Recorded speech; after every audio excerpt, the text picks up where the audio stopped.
Trump की जान खतरे में है।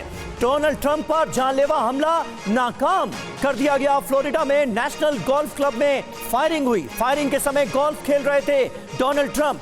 गोल्फ क्लब से बाहर हुई फायरिंग। डोनाल्ड ट्रंप पूरी तरह से सुरक्षित हैं, लेकिन ये दूसरा बड़ा हमला है जिसमें हमलावर ने डोनाल्ड ट्रंप की जान लेने की है कोशिश। गोल्फ क्लब के बाहर हुई फायरिंग, और जिस वक्त ये फायरिंग हुई उस दौरान डोनाल्ड ट्रंप गोल्फ खेल रहे थे, गोल्फ क्लब के अंदर ही मौजूद थे।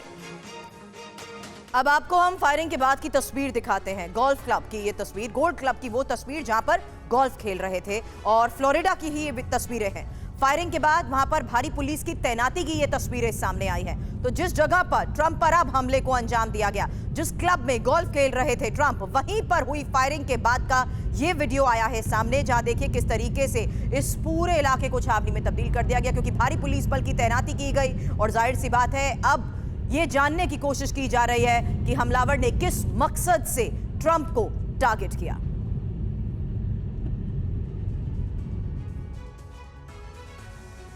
और इस मामले में अपडेट आपको दे दें, ट्रंप फायरिंग मामले में एक संदिग्ध को गिरफ्तार किया गया है। 58 साल का रयान वेस्ले राउथ गिरफ्तार कर लिया गया है। ये है उसका वीडियो। ये वो हमलावर है जिसने ट्रंप को निशाना बनाने की कोशिश की, उनकी जान लेने की कोशिश की। हमले के बाद भाग गया था रयान वेस्ले राउथ, लेकिन अब ये शख्स पुलिस की पकड़ में आ चुका है। 58 साल का यही वो हमलावर है जिसने डोनाल्ड ट्रंप को निशाना बनाने की कोशिश।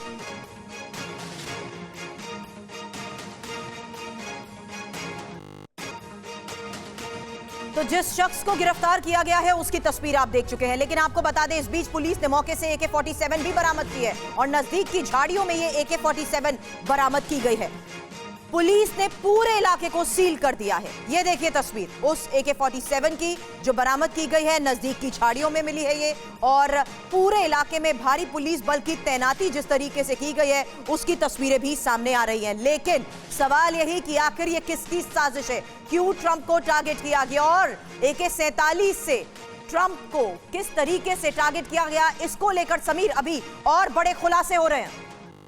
जी हां, अमेरिका के पूर्व राष्ट्रपति और रिपब्लिकन उम्मीदवार डोनाल्ड ट्रंप पर एक बार फिर जानलेवा हमले की कोशिश हुई है। सवाल अभी भी वही है समीर कि आखिर ट्रंप को मारना कौन चाहता है, क्योंकि अभी इंफॉर्मेशन देखिए, जहां फ्लोरिडा के वेस्ट पाम बीच के गोल्फ क्लब में फायरिंग की इस वारदात के बारे में जानकारी सामने आई है।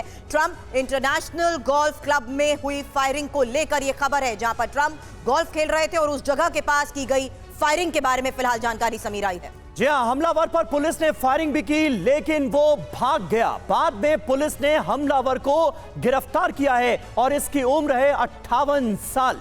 58 साल का है ट्रंप का हमलावर। अब इसके पीछे मकसद क्या था, साजिश किसकी थी, ये पता लगाने की इस वक्त जिम्मेदारी जांच एजेंसियों की है। फायरिंग दूर होने की वजह से ट्रंप सुरक्षित रहे, ये राहत की बात रही। पुलिस ने झाड़ियों से AK-47 राइफल भी बरामद की है। हालांकि फायरिंग के बाद पूरा इलाका जिस तरीके से सील कर दिया गया है, जांच हर पहलू पे इस वक्त की जा रही है। 63 दिनों में ट्रंप पर यह दूसरी बार हमले को अंजाम दिया गया है, और इसमें इंपॉर्टेंट जानिए कैसे 13 जुलाई को पेंसिल्वेनिया में ही सबसे बड़े हमले की वो तस्वीर हमने आपको दिखाई थी, लेकिन अब एक बार फिर से ट्रंप को किया गया है टारगेट। तो जानना यह भी जरूरी है कि डोनाल्ड ट्रंप पर हमला करने वाला ये शख्स आखिर कौन है। इसके बारे में जो जानकारियां अभी तक सामने आई है, फिलहाल यही जानकारी कि 58 साल है इस शख्स की उम्र, और ये अमेरिका के हवाई का निवासी है, और नाम है रयान वेस्ले राउथ। हालांकि जिस मकसद से अब पूरे मामले की इन्वेस्टिगेशन हो रही है उसके बारे में अभी और जानकारियां जुटाने की समीर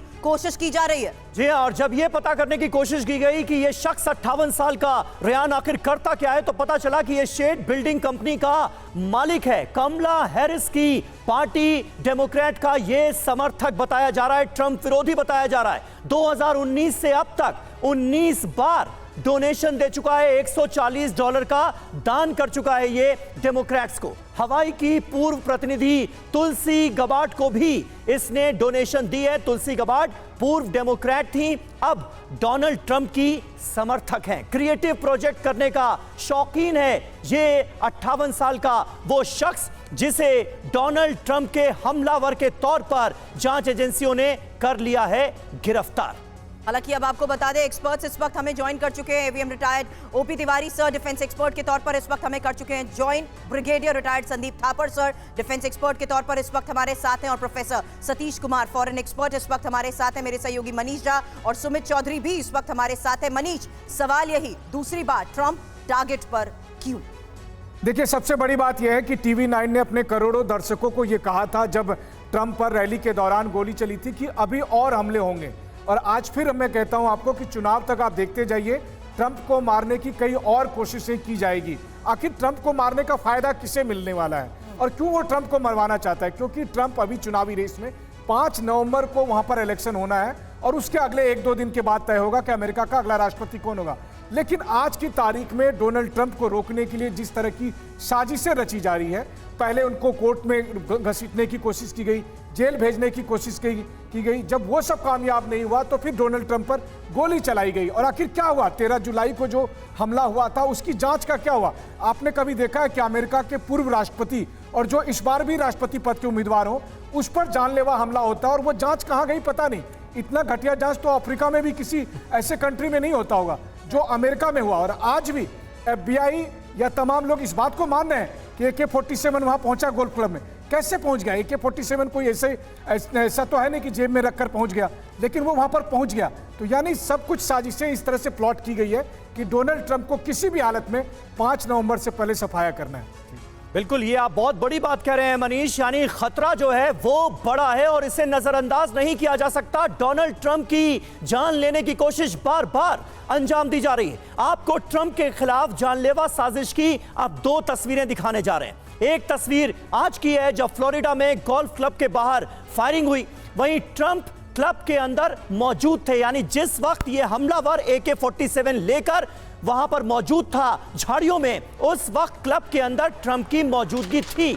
दूसरी तस्वीर आप देख रहे हैं 13 जुलाई की, जब पेंसिल्वेनिया में एक जनसभा के दौरान ट्रंप पर गोली चली थी और गोली उनके कान को छूते हुए निकल गई थी। बाल बची थी डोनाल्ड ट्रंप की जान, और एक बार फिर अब डोनाल्ड ट्रंप की जान लेने की गई है कोशिश।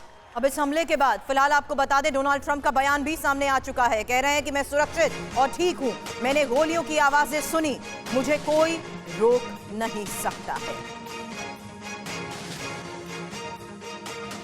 तो ट्रंप की तरफ से इस हमले के बाद ये बात कही जा रही है, सुरक्षित हैं, ठीक हैं, लेकिन उन्होंने ये भी कह दिया कि उन्हें कोई नहीं रोक सकता है। हालांकि इसमें क्या सिमिलैरिटी सुमित आपको नजर आ रही है? हमलावरों के बारे में जानकारी के तहत ये सवाल आपसे मैं पूछ रही। सुमित, देखिए, इसमें एक ही सिमिलैरिटी नजर आती है, वो है सीक्रेट सर्विस के लैप्सेस। अगर आप देखें कि ऐसा नहीं है, अभी तक डोनाल्ड ट्रंप उन पूर्व राष्ट्रपतियों में से एक हैं जिनको सबसे ज्यादा सिक्योरिटी मिली है, और उन राष्ट्रपतियों में से भी, उन पूर्व राष्ट्रपतियों में से भी जिन पे सबसे ज्यादा असैसिनेशन के अटैम्प्ट हुए। दूसरा अटैम्प्ट लगातार किया गया, वो भी 60 दिन के अंदर अंदर। तो निश्चित तौर पर सीक्रेट सर्विस का बहुत बड़ा फेलियर है। और आप देखिए कि उस पूरे गोल्फ कोर्स के अंदर उस पूरे इलाके को बंद कर दिया गया था पार्शली। उसमें कोई भी शख्स, आम शख्स नहीं आ सकता था, लेकिन ये शख्स गन के साथ 500 यार्ड तक आया, इसने फायर किया। ये सबसे बड़ा लैप्स, और लैप्स इस बात का भी कि वो जानता था कि डोनाल्ड ट्रंप हर संडे के संडे सुबह गोल्फ जरूर खेलते हैं। यानी वो कहीं पर भी हो, दुनिया के किसी के कोने में हो, वो जरूर उनकी आदत में शुमार है कि वो सुबह संडे के दिन गोल्फ खेलते। तो उसको उनकी आदतों के बारे में, उनकी दिनचर्या के बारे में सब कुछ पता था, और ये भी पता था कि आखिरकार उनका जो उनका सुरक्षा घेरा होगा वो किस तरीके का होगा। और निश्चित तौर पर ना सिर्फ आप सिक्योरिटी एजेंसीज का बड़ा लैप्स है, बल्कि इंटेलिजेंस एजेंसीज का भी, कि वो इस बात को अभी तक मॉनिटर नहीं कर पाए कि अभी भी उनकी जान को खतरा है। लगातार उन पर दूसरा अटेम्प्ट 7 दिन में अगर हुआ, 60 दिन के अंदर अगर हुआ है, तो ये दर्शाता है कि कैसे एक बड़ा लैप्स तो है ही, बल्कि ये भी कि कैसे उस समय वो टारगेट लिस्ट पे सबसे आगे है। बिल्कुल सही बात है, टारगेट पर लगातार है डोनाल्ड ट्रंप, ये बात तो बिल्कुल साफ हो जाती है। लेकिन प्रोफेसर सतीश कुमार, किस तरह से आप देखते हैं, और इसमें अगर मैं युद्ध के एंगल को भी ले आऊं, डोनाल्ड ट्रंप बार बार कह रहे हैं कि अगर मैं राष्ट्रपति बना तो युद्ध रुकवा दूंगा। क्या अमेरिका के अंदर एक बड़ी युद्ध लॉबी, डिफेंस फोर्सेस को ये बताने वाली लॉबी कि हम तुम्हारे पीछे हैं, ये युद्ध जारी रहना चाहिए, और खास तौर पर वेपन लॉबी, वो भी इसके पीछे हो सकती है क्या? क्योंकि यह अंदेशा लगातार जताया जा रहा है कि कुछ ताकतें ऐसी हैं अमेरिका के अंदर मौजूद जो नहीं चाहती कि किसी भी हाल में जंग रुके। बिल्कुल समीर, इस बात में दम है, लेकिन अगर मोटे तौर पर इसका गहन विश्लेषण किया जाए तो ट्रंप एक मैब्रिक पॉलिटिशियन है। एक विवाह को जन्म देने का शुरू से ही उन्होंने प्रयास किया। जब राष्ट्रपति थे, राष्ट्रपति के हारने के बाद जो सौम्यता दिखनी चाहिए थी वो नहीं दिखी। अब भावी राष्ट्रपति के इस मैदान में है। तो मोटे तौर पर देखें तो अमेरिकी समाज का भी बड़े तेजी से विघटन हुआ है। राजनीतिक समीकरण वहां पर बदलते जा रहे हैं और ऐसी परिस्थितियों में जिस रूप में ये चुनाव हो रहा है वो व्यक्तिगत रूप आइडियोलॉजिकल से ज़्यादा व्यक्ति विशेष के कारण से हम इस रूप में देखने को मिल रहा है। तो ये इस तरह के हमले के पीछे अमेरिका की गण कल्चर को भी सोचना पड़ेगा, क्योंकि ये मामला राष्ट्रपति के साथ है, पूर्व राष्ट्रपति के साथ है। कई बार स्कूल में, कॉलेजेस में और पब्लिक प्लेसेस में हमले हुए हैं जिसमें दर्जनों लोग मारे गए। तो मिसाइल हमलों से थर्राए खार्किव को लेकर खबर यह सामने आई कि एक अपार्टमेंट पर हमले को अंजाम दिया गया है। तस्वीर आपके सामने, हमले से अपार्टमेंट में लगी भीषण आग की यह तस्वीर सामने आई है। तो खार्किव में अपार्टमेंट पे किस तरह से हमला हुआ है, अपार्टमेंट कैसे आग की लपटों से घिरा हुआ नजर आया, ये आपने देखा। वहीं खार्किव में मिसाइल और ड्रोन से हमले अंजाम दिए गए हैं, ये पता चला है। दर्जनों ड्रोन से खार्किव को बनाया गया है निशाना। रूसी हमले से खार्किव में बड़ी तबाही की खबरें सामने आ रही हैं। ये देखिए तस्वीरें, किस तरह से मिसाइल और ड्रोन के जरिए इन ताजा हमलों को खार्किव के अंदर अंजाम दिया गया है और कई रिहायशी इमारतों को भी खासा नुकसान पहुंचा है। और खार्किव में ही रूसी एयरफोर्स ने भी कहर बरपाया है, क्योंकि रूसी हमले में 60 से ज्यादा लोगों के घायल होने की खबर है। ड्रोन अटैक में एक महिला की भी जान गई है।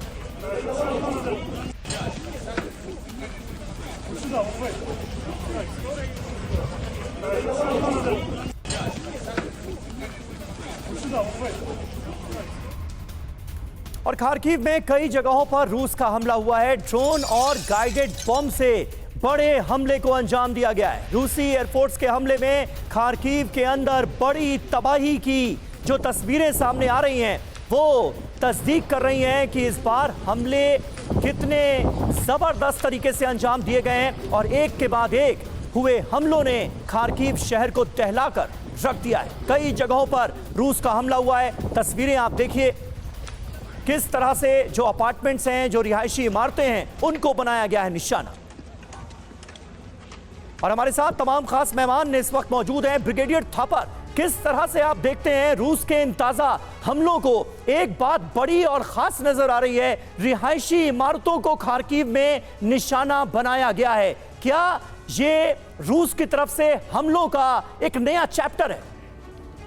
देखिए, आपको याद होगा कुछ दिन पहले यूक्रेन ने रशिया में अटैक किया था, जो आपके डिस्कशन में मैंने कहा था कि 80 साल बाद रशिया में किसी मुल्क की फौज ने एंट्री की है। तो रशिया के लिए रशिया यूक्रेन से एक स्ट्रॉन्गर मुल्क है, सुपर पावर है। तो उसके लिए ये एक बहुत ज़्यादा हार के समान था कि उसके यूक्रेन की फौजों ने उसके अंदर एंट्री कर ली है और एरिया कब्जा कर लिया, चाहे 30-40 स्क्वायर किलोमीटर था। तो रशिया का रिस्पांस एक्सपेक्टेड था, एक गुस्से वाला, एक भयंकर भीषण रिस्पांस एक्सपेक्टेड था। और मैं वही देख रहा हूं कि पुतिन को अपनी इज्जत, अपनी जो उसकी स्टेक पे लगी है उसके चलते उसको ये करना था और ये चलता रहेगा जब तक कि यूक्रेन को वहाँ से खदेड़ा नहीं जाता और यूक्रेन का इक्विवेलेंट पोर्शन कैप्चर नहीं किया जाता और यूक्रेन को नीज पे नहीं लाया जाता। तो मैं समझ ये एक्सपेक्टेड, लेकिन ऐसा पिछले कई महीनों से नहीं हो पाया सर, क्योंकि यूक्रेन भी जिस तरीके से रूस के सैनिकों को वहां से खदेड़ने में कामयाब रहा है, दावे यूक्रेन की तरफ से भी किए जा रहे हैं कि वापस कुछ इलाकों पर वो कब्जा करने में कामयाब रहा। लेकिन अभी फिलहाल खबर खार्किव में विनाश के रूस के राउंड 2 की, इसलिए क्योंकि खबर आई खार्किव में रूस के उस बड़े हमले को लेकर जहां सीरियल अटैक हुआ, मिसाइल अटैक, ड्रोन से ताबड़तोड़ हमले, गाइडेड बॉम्ब से लगातार हमले अलग अलग जगहों पर किए गए हैं। समीर जी हाँ, और अलग अलग जगहों को बनाया गया है निशाना। लेकिन खास बात यह कि टारगेट पर रिहायशी इलाके भी रहे, कई अपार्टमेंट्स जिनकी तस्वीरें लगातार टीवी 9 भारतवर्ष आपको दिखा रहा है। इन अपार्टमेंट्स में बड़ी तबाही मची है। अपार्टमेंट पर मिसाइल से हमले हुए हैं। 1 सितंबर को भी हुआ था बड़ा हमला और खार्किव की रिहायशी इमारतों को बनाया गया था निशाना। ओपी तिवारी जी, किस तरह से आप देखेंगे इन हमलों को, और खार्किव निशाने पर क्यों, रिहायशी इमारतें निशाने पर क्यों? इस सवाल का जवाब अगर आप दे पाए। समीर, ये देखो कि रिहायशी इलाके ही टारगेट क्यों, इसमें मैं कुछ कहना चाहूँगा कि वॉर में किस स्पेसिफिक टारगेट, जो टैक्टिकल और स्ट्रेटेजिक टारगेट होते हैं उनको डिस्ट्रॉय किया जाता है पहले, लेकिन फिलहाल ऐसा कोई टारगेट है ही नहीं। जहाँ तक खार्किव का सवाल है, 70 to 80% पॉपुलेशन वहाँ से तो खाली कर चुकी है। अभी जो है इसको इतने स्ट्राइक कर रहे हैं जहां उनका जो एयर डिफेंस है उसको अवॉइड कर सके और कन्फ्यूजन कर सके, क्रिएट कर सके। जिस तरीके से यूक्रेन कोशिश कर रहा है अपने सैकड़ों ड्रोन्स भेज के, और कई मॉस्को में कई देशों में पहुंच रहा है, डैमेज कम होता है, लेकिन एट द सेम टाइम जैसा अभी थापर साहब बता रहे थे, रशिया चाहता है कि मेरा जो डैमेज है, मैं जो भी लॉन्च करूँ वो डैमेज मल्टीफोल्ड हो, जिसका असर पड़े वहाँ पर। तो इस तरीके से एक स्पेसिफिक टारगेट लेना, वो तो करीब करीब काफ़ी कुछ डिस्ट्रॉय कर चुका है। तभी जो वॉर में सब कुछ फेयर होता है, तो जनरल बॉम्बिंग या कारपेट बॉम्बिंग जब भी होती है, जिस तरीके से की जाती है ताकि पूरा डिस्ट्रॉय किया जा सके और एनिमी के ऊपर प्रेशर आ सके। तो ये जो जितने मिसाइल्स और बॉम्ब्स आएंगे, आप कहें कि खाली वो मतलब उनकी आर्मी पर या उनके जो ड्रोन बनाने की फैक्ट्री है या उन पर ही किया जाए, ये ऑल अक्रॉस जाएगा ताकि यूक्रेन में फर्दर कन्फ्यूजन हो सके। बिकॉज इस शहर में उनको पता ही नहीं है कि यूक्रेन की फौज कहाँ छिपी हुई है, तो कैसे अवॉइड करेंगे। अब जहाँ तक ये मल्टी स्टोरी बिल्डिंग आप जो भी दिखा रहे हो, रिहायशी इलाका काफ़ी कुछ खाली पड़े हुए हैं। एक दिन मनीष जी बता रहे थे कि सब कुछ खाली हो चुका है, अब खाली यूक्रेनियन फोर्सेज हैं। तो अभी असर दिखाना है कि तुम्हारे जो ड्रोन जा रहे हैं हमारे पर मॉस्को में, उसका उतना असर नहीं होगा, उसका मेनी फोल्ड असर आप करेंगे। दिखा देते हैं, क्योंकि खबर है कि इसी हमले के बाद लोग अपार्टमेंट में भी फंसे रहे, लोगों को रेस्क्यू किया गया। रेस्क्यू ऑपरेशन के बारे में फिलहाल खबर आई, क्योंकि हमले के बाद खार्किव में अफरा तफरी का माहौल, और वो तस्वीर देखिए जहां अपार्टमेंट में लगी आग, और आग के तहत खबर ये कि अपार्टमेंट में कई लोग भी फंसे हुए थे, इसलिए उन लोगों के लिए खास तौर पर ये रेस्क्यू ऑपरेशन चलाया गया। कोशिश की गई कि लोगों को बाहर जल्द से जल्द निकाला जा सके। तो रस्सी से बांधकर किस तरीके से ऊपरी मंजिल की तरफ खिड़की से निकालते हुए उन्हें ऊपर ले जाया गया, ये तस्वीर भी आपके सामने, क्योंकि ऊपरी मंजिल पर जहां आग की लपटें नजर आ रही थी, वहां पहले बेकाबू आग पर काबू पाया गया, और उसके बाद देखिए कैसे रस्सी के सहारे सीधा उन्हें ऊपर खींच लिया गया।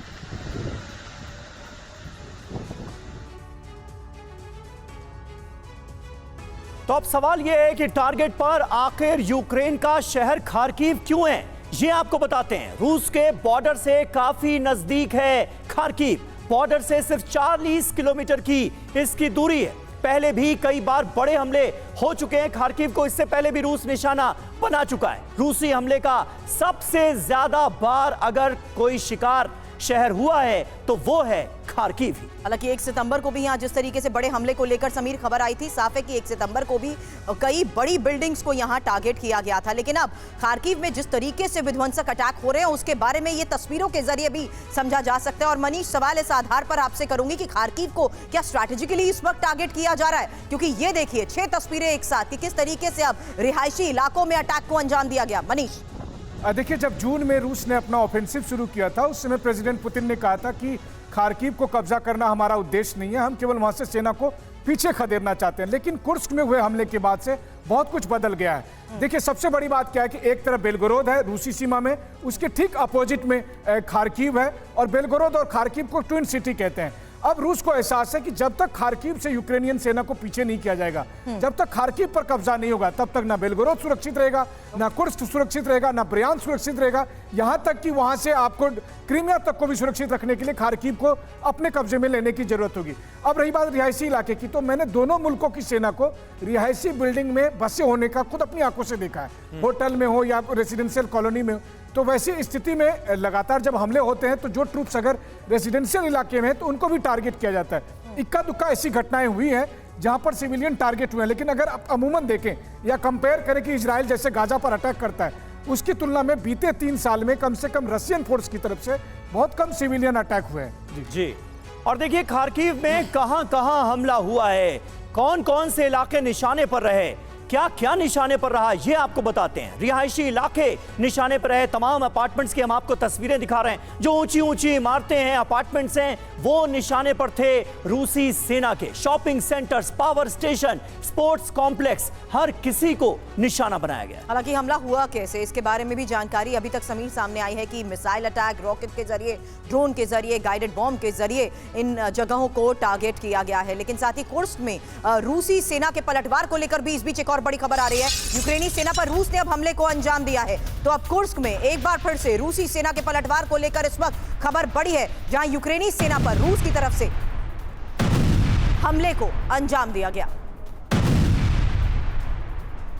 और कुर्स्क में यूक्रेन की भीषण बमबारी की खबर भी सामने आ रही है। रूसी सेना पर यूक्रेन ने बमबारी की है। रूस की कई इमारतों को भारी नुकसान पहुंचा है यूक्रेन के हमले में।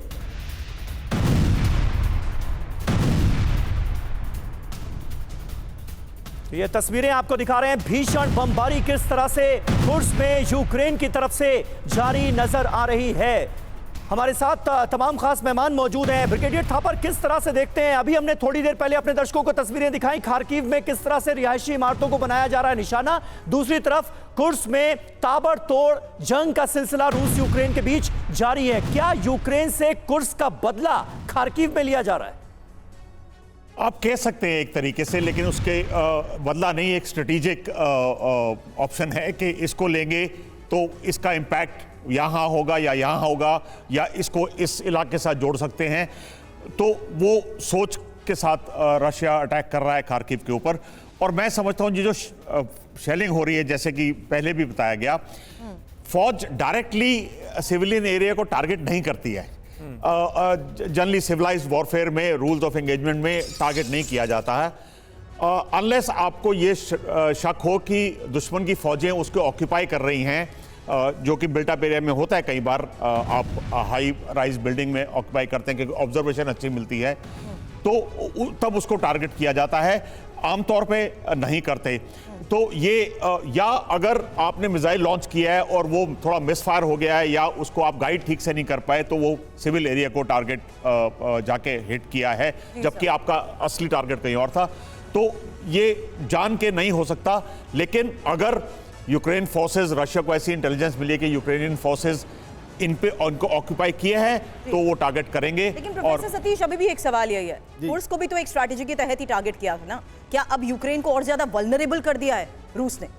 बिल्कुल, देखिए, अगर 2.5 सालों के इस युद्ध की रणनीति को समझने की कोशिश की जाए तो एक पुतिन अपने शुरुआत के दौर में अपने तरीके से चल रहे थे, लेकिन जिस तरीके से पश्चिमी देशों का, विशेषकर अमेरिका को के द्वारा यूक्रेन की सहायता मिली, और उसके कारण से पुतिन के समीकरण कई बार टूटते हुए नजर आए। तो ये कहना कि जिस रास्ते पर पुतिन चल रहे हैं उसी रास्ते सुलझी, वो उनका सोची समझी रणनीति है, तो उस रणनीति को कई बार तोड़ा जा चुका है। और यही कारण है कि कुर्स्क और खार्किव में जो रूसी हमले हो रहे हैं वो उसी के कारण हो रहे हैं। हो सकता है कि आने वाले 10 दिन में या 15 दिनों में ठिकाना बदलकर दूसरी जगह चला जाए, क्योंकि ये उनके हाथ में अब नहीं रहा।